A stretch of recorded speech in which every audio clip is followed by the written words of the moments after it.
Hello, I'm Dr. Scott Wadier. And I'm Tommy Welling, and you're listening to the Fasting for Life podcast. This podcast is about using fasting as a tool to regain your health, achieve ultimate wellness, and live the life you truly deserve. Each episode is a short conversation on a single topic with immediate actionable steps. We cover everything from fat loss and health and wellness to the science of lifestyle design. We started Fasting for Life because of how fasting has transformed our lives, and we hope to share the tools that we have learned along the way.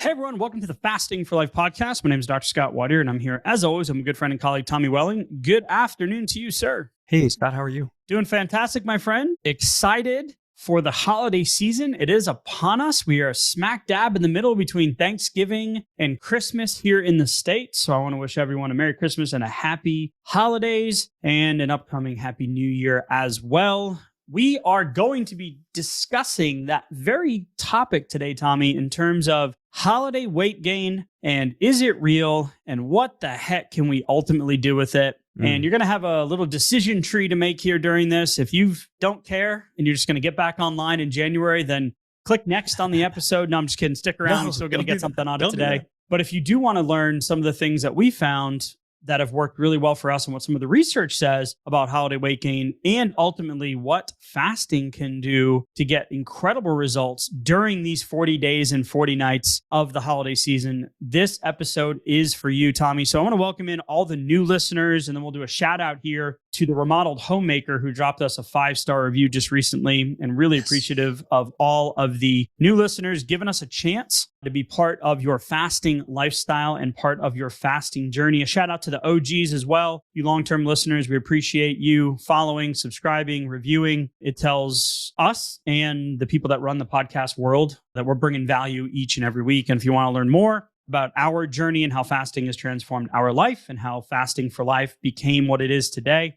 head back to episode 1 and give it a listen, Tommy. So before we get into the holiday weight gain and what we can do and what we are doing successfully, let's give a shout out to the Remodeled Homemaker. Yeah. Remodeled Homemaker said, finally, this is working. Excellent, excellent. So 5 stars. I have fasted on and off for a few years, but never regularly until listening to this podcast. So for 5 years, been carrying around about 40 extra pounds, tried everything. And OMAD has finally been working for the Remodeled Homemaker. And we talked recently about OMAD on a couple of different episodes. It's so simple that when I lost the first 20 pounds, I could hardly believe it. And I know I'll lose the next 20 pounds now as I'm going to start including workouts, making some more diet changes. Good for you, Remodeled Homemaker. Proud of you. Keep up the good work here. And they also said, thank you guys for all your hard work. You're welcome. And the knowledge of what this can do for my health is beyond just the weight loss, is enough to motivate me to keep going. That is incredible, especially this time of year during the holidays. So finding those things that are motivating to you and continue to help you push forward, that's exactly why we do this. So congrats and thanks again for leaving that awesome review. Absolutely. And that last part right there, this was dropped right after Thanksgiving, right? So that review came in and we do read them all. We appreciate each and every one of them. Oh, yeah. And that last part right there, beyond just weight loss, is enough to motivate me to keep going. Mm-hmm. So that's where we're going to connect to the research article that we're going to be talking about today and this big picture conversation about holiday weight gain and can fasting, this is the study we're going to look at, can fasting keep the holiday pounds off, right? So is fasting a viable method? Is it something you want to be doing during the holidays, right? So these 40 days and 40 nights that we speak of is defined as the holiday season, right? So Thanksgiving is the start of the eating season, which is that 40-day period. It stretches until the New Year's Day is over. So despite constituting only 11% of the entire 365-day year, this period contributes the bulk of yearly weight gain for many people, right? Wow.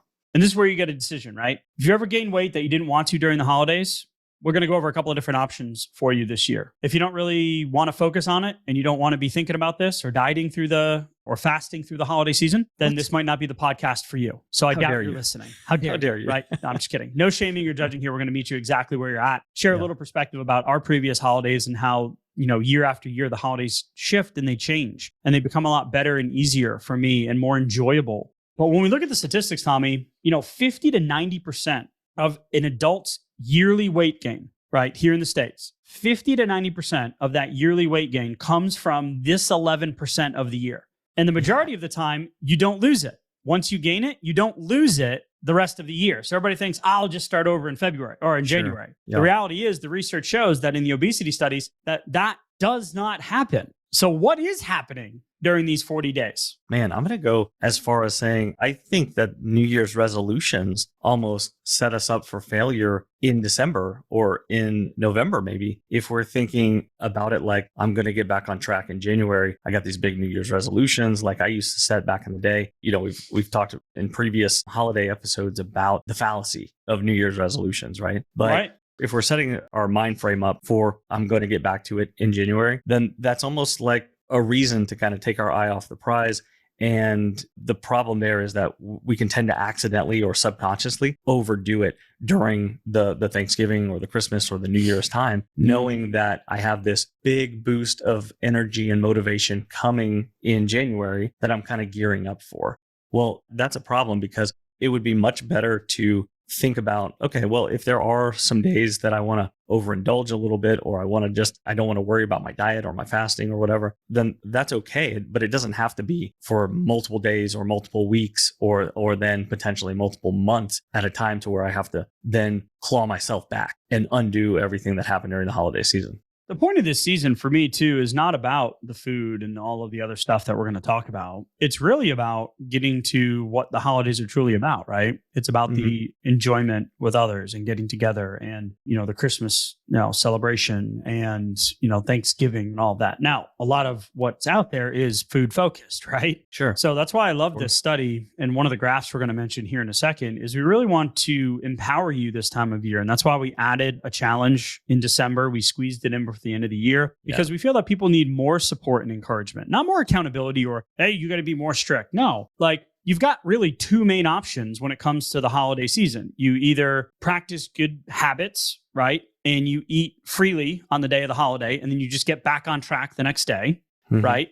Or, you can incorporate some of the fasting things that we're going to mention here with the study, the 5-2 strategy, or we're going to recommend even a little bit more than that. And you change the way you eat on the actual holiday itself, or you just don't change anything, but you just make some better food choices, right? So there's a few different ways that you can go through this. The cool thing about this study isn't even about the scale.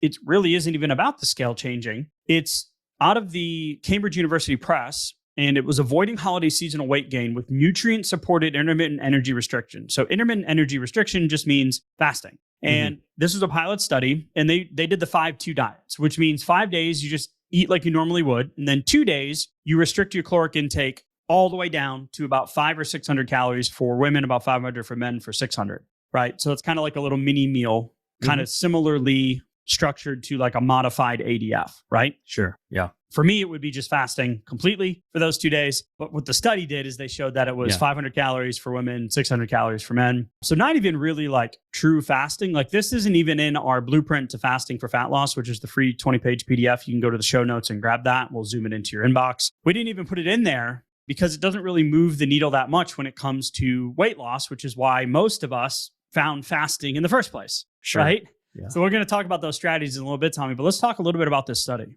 Okay. I like this study because what they were looking at here was, okay, if we went across these like 40 or 50 day, span, could we prevent the holiday weight gain? That 1, 2, 3 pounds that are typically gained. And then also what's happening under the hood. So if we were looking at fasting insulin, if we were looking at HOMA-IR, if we were looking at some blood work, like some HDL, LDL, triglycerides, see what's going on here. And the cool thing is that I would venture to say anybody could implement a 5-2 diet. Like anyone who hasn't tried a 5-2 wouldn't have to put a whole lot of planning into it. You're doing one of those mini meals. In the study, I think it was 700 or 750 calories that they use.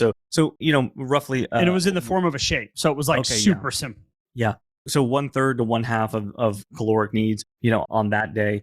And then they're putting 2 of those days in per week. Fairly easy to do. As long as you're thinking about the other 5 days, I want to make this point, is that they wouldn't be feasting days. Just treat them like normal. Don't treat them like I'm going to be missing out on any opportunities or anything like that. It's just a normal day. And without needing to feel like I have to count calories too. But I just want to make sure I'm not overdoing it, on those days. And then you're just tracking on those other 2 days. So it was cool. There are a couple of other things to note. This was a clinical trial. It was a registered clinical trial, but it was also that this was a pilot study. So not a very big study. There was only I think 20 something participants in this study, right? Yeah, 22. Yep. And so the actual statistical power was unknown. They were working on figuring out what that was going to look like for a bigger study. So when we look at the differences between the groups, we're looking at some of the trends too, not always finding statistically significant differences because the sample size was so small. So we are looking for some trends in this data as well, but there were some statistically significant results too. Yeah, the primary outcome, like you mentioned, was the change in body weight between the IER group, which is the 5-2 group, and the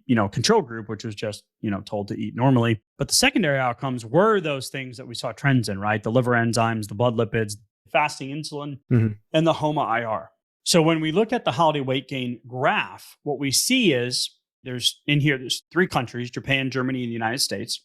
And they all follow a very similar pattern this time of year. But then Golden Week in Japan shows another spike very similarly, like in May, June. But what it shows is that there's a little blip, an increased percentage of weight gain from, the day or two after Thanksgiving. Then it kind of levels out. But then as Christmas parties and social gatherings and, holidays spike up, then we see a peak that comes all the way up through the week after Christmas and then peaks the day of New Year's. And that's where it is. So it's almost like, oh, that's interesting, because in my head, I would have thought, well, it's Thanksgiving, right? Like that's the feast day. That's the big day, right? Doesn't everybody just wake up and the scale's up, after that day? Right. Yeah, I would have shifted that peak as well. Right.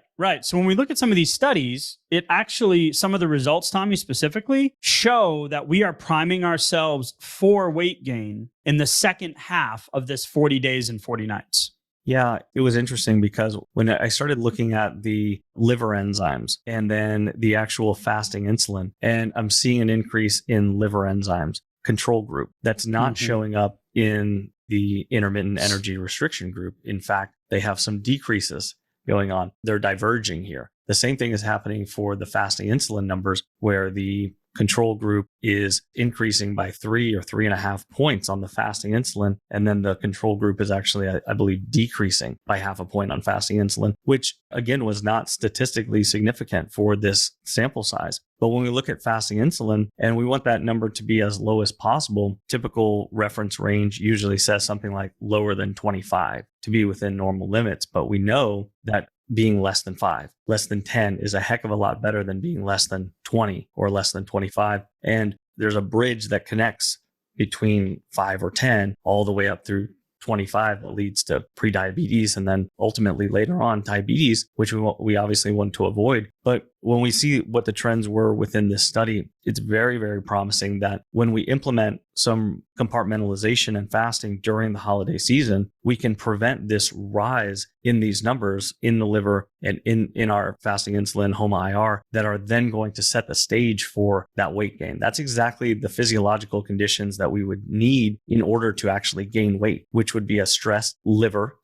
getting fattier liver, and then higher fasting insulin because it's having to chase after higher fasting blood glucose predominantly. And the problem there is that sets the stage for spending more time in fat storage mode than fat burning mode. Then that's leading to overfilled glycogen stores in the muscle and in the liver, which then is going to lead to the need to actually deposit more fat cells, which then is going to show up, on the scale, the way I'm feeling, and then frustration to try to, reverse that trend maybe later on in January, hopefully not waiting till later than that. Yeah. So think about this, because we set the stage with like this big picture, right? So first, certain thing you can do, you can use IER, intermittent energy restriction, intermittent fasting, on the days around the holidays, and then eat whatever you really want and be free, guilt and shame free, right? On the actual holiday itself. Yeah. And then any safe way of moderating food intake during the holiday period would help mitigate this weight gain. The second strategy is changing the way you eat on the holidays themselves, right? So still eat your favorite foods, but load up on the appetite suppressing foods first: protein, fiber, water, etc.,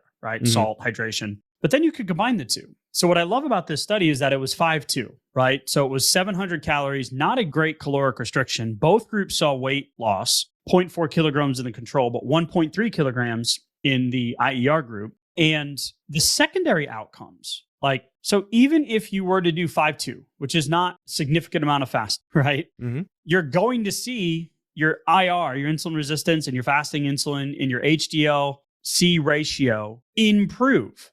So that's why I love the remodeled homemaker, right? The other health benefits are motivating enough for her to keep going, even when the scale isn't moving. But never mind, if we look at the big picture, the trend is 50 to 90% of people that put the weight on during this holiday season don't ever lose it. Yeah.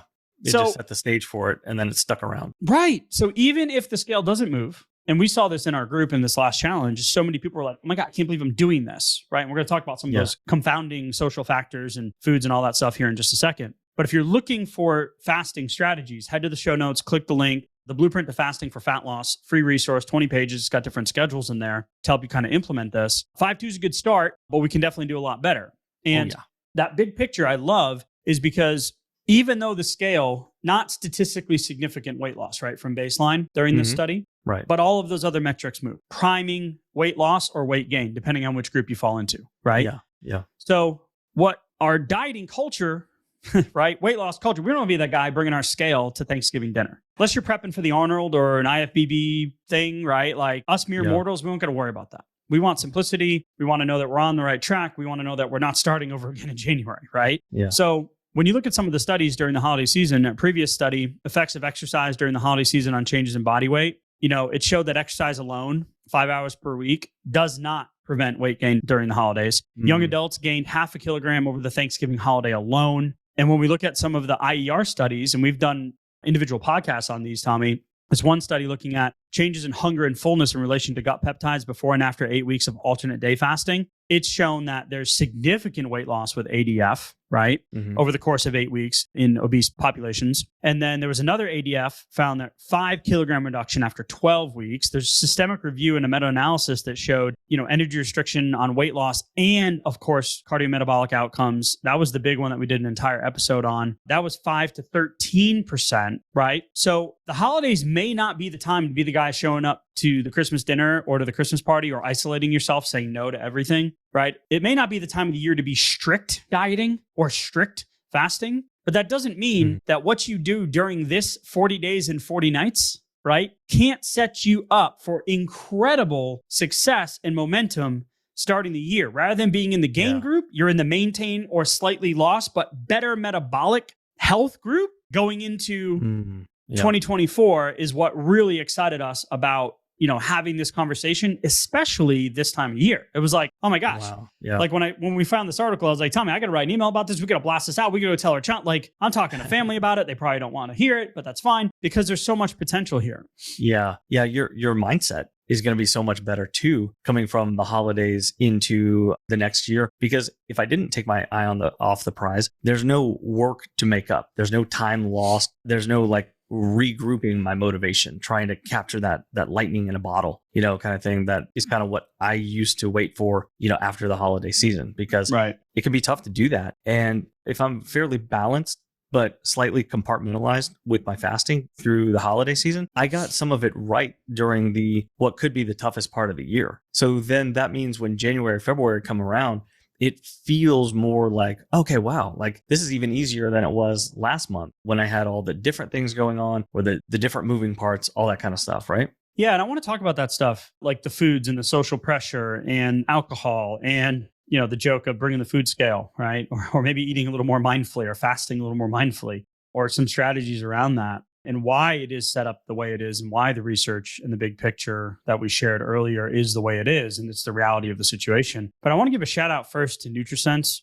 I'm back. I took a break for a little bit wearing a CGM, but we've partnered with them. And NutriSense combines the cutting edge tech with the human expertise so you can see how your body responds to these things we're about to talk about. The food and the stress and the lack of sleep and the more opportunity and the less exercise due to these increased crazy schedules this time of year. So by pairing the NutriSense app and the dietitian support with the CGM, which is the little biosensor that you stick on the back of your arm, completely painless, takes just a second, click, click, boom, it's on. And then within a few minutes, in a couple of hours, you're getting real-time data. So this Thanksgiving was incredibly powerful and impactful because it was the most enjoyable Thanksgiving that I've had in a long time. And I can attribute it to the fact that I've been wearing a CGM for months and months on and off throughout my health and weight loss journey. And comparing it to previous seasons, I remember when I used NutriSense for testing whether or not my body responded to coffee and whether or not I was getting a blood sugar response because coffee was it was something I wanted to change. And in real time, I could see my blood sugar change. And I was like, oh man, that means I need to give it a break for a little while. Or my wife and the pecan pie, right? She made these pecan pie bars and it was like, she had hers on and she was like, oh my gosh, what did I just do? And it wasn't like, oh, guilt, shame. It was like, I had no idea that pecan pie, which is like high fat, high sugar, and she's an incredibly metabolically flexible individual. Like, it was just like, okay, I can do that once on the holiday, but then I don't need to eat them. Let me freeze them. Let me donate some. Let me bring a couple to the office, right? Because I don't need as many as last year. Yeah, don't eat as many as last year, right? So that's why I'm back on CGM for the next 3 months. I'm going to encourage y'all, if you're looking for real-time data, you want to get a handle on kind of how your body responds in real time to the holiday season, to the stress, to the sleep, to these foods that we're going to talk about here in just a second, then I would head to nutrisense.io/fasting for life. You can go to the show notes, click the link, you get $30 off and a month free of dietitian support. I encourage you to sign up for one of the longer plans because you're going to be able to get, kind of perspective on how you ebb and flow throughout the different seasons, specifically this holiday season, Tommy. And I know you have had different experiences from previous holidays to this holiday. And I really want to hit on the types of foods and the social, because you said you shared, and when we were prepping for this episode, that there was some social interactions, right? That you hadn't experienced in a while. And then we want to talk about alcohol just a little bit. And then I want to talk about a couple of strategies in terms of things you can do from an action-based standpoint in terms of making better decisions and some fasting windows as you navigate the rest of this holiday season. Yeah, we were fortunate. We got to take a road trip and see some family this year that we haven't seen in a long time. So that was cool. But like, we hadn't really observed each other's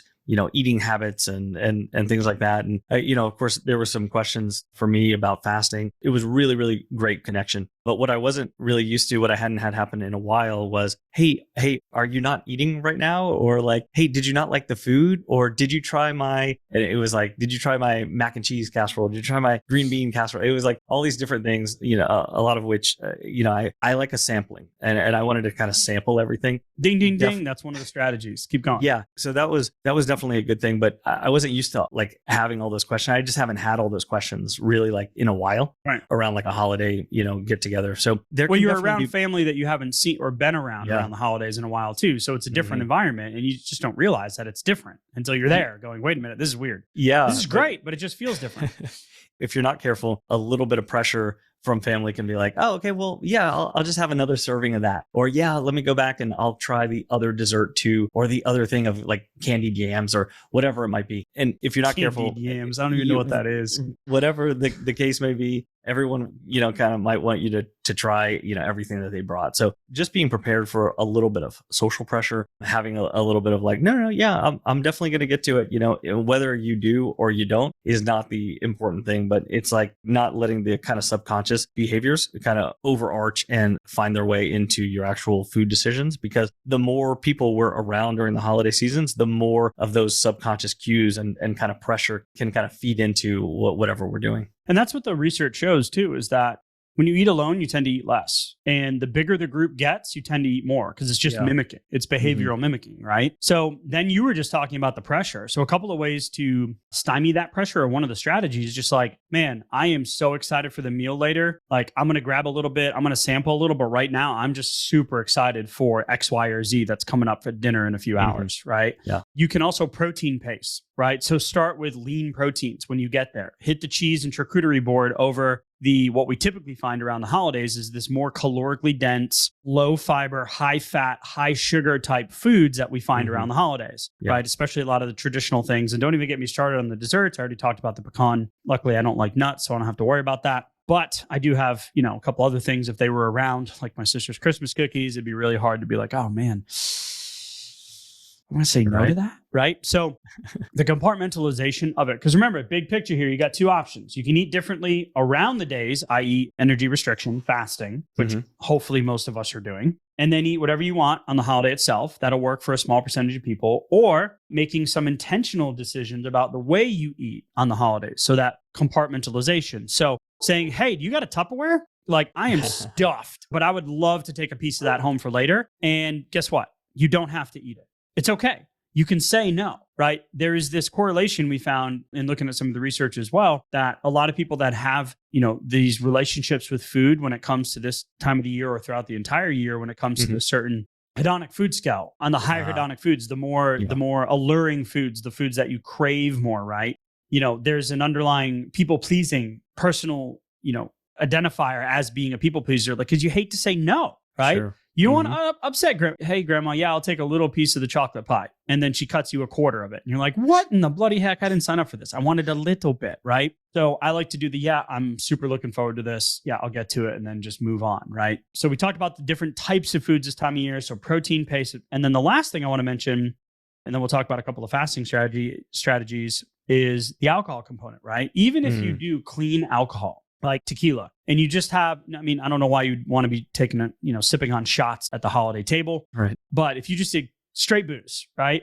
Even just 2 or 3 drinks is a few hundred calories, right? And it's empty. Like, those are just going to shut down fat burning, decrease your resistance to those really enjoyable foods that you love. And it's going to create a void, right? And it's going to make the next day that much more difficult when it comes to food cravings. It's going to affect your sleep, which is going to affect your food and your blood sugar ability for your body to manage that blood sugar. So we don't want to be the crazy guy showing up with the scale, or the person abstaining from everything and just living on their own. But we want to just think through this a little bit differently and use IER, or AKA fasting, as a strategy to not only maintain or lose a little bit during this holiday season, but set ourselves up for that metabolic state that we are primed, prepped, and ready to roll when the holiday season is over, and we can instantly just keep that momentum going. Yeah, I think that's a good point about the alcohol, because remember what we said about setting the stage for the weight gain, that peak that was like right around January 1st, January 2nd from before. That's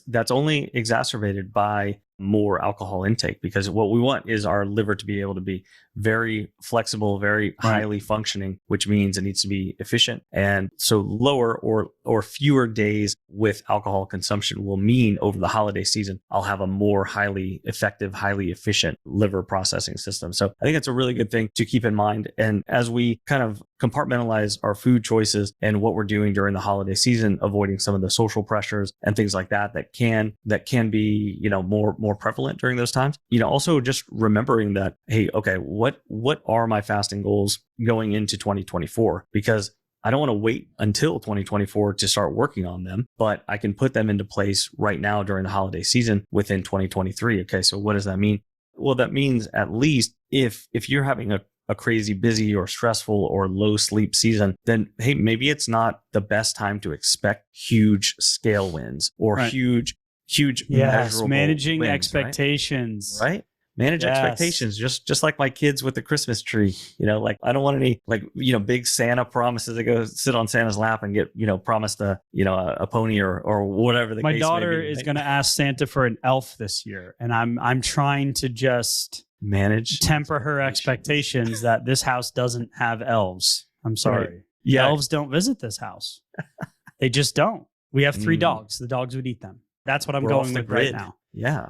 My dogs would eat the elf. Do you want the elf to be eaten by our dog? No. Okay. Then this is an elf-free house. So please ask Santa for something else. Please. Yeah. Anything. Temper the expectation. Sorry. Totally derailment. All right. No, you have to. You have to. So be easy on yourself during the holiday season for sure. Temper your own expectations. And I don't want to set the bar low for myself. I just want to remember there are a lot of things that can happen during the holiday seasons that kind of work against, fat loss, especially. But if we keep our eye on the prize and go, okay, let me stick to the basics. Let me make sure I'm at least getting the basics right of my fasting, right? So setting an intention for the day. Well, when are my times that I really want to be like, okay, less restriction on these couple of days. What are the most important days? And then not just saying yes to absolutely everything or every eating opportunity. I don't want the actual holiday days themselves to become like a nonstop graze fest, because for me, that's going to be tough. It's going to show up on the scale. I'm not going to have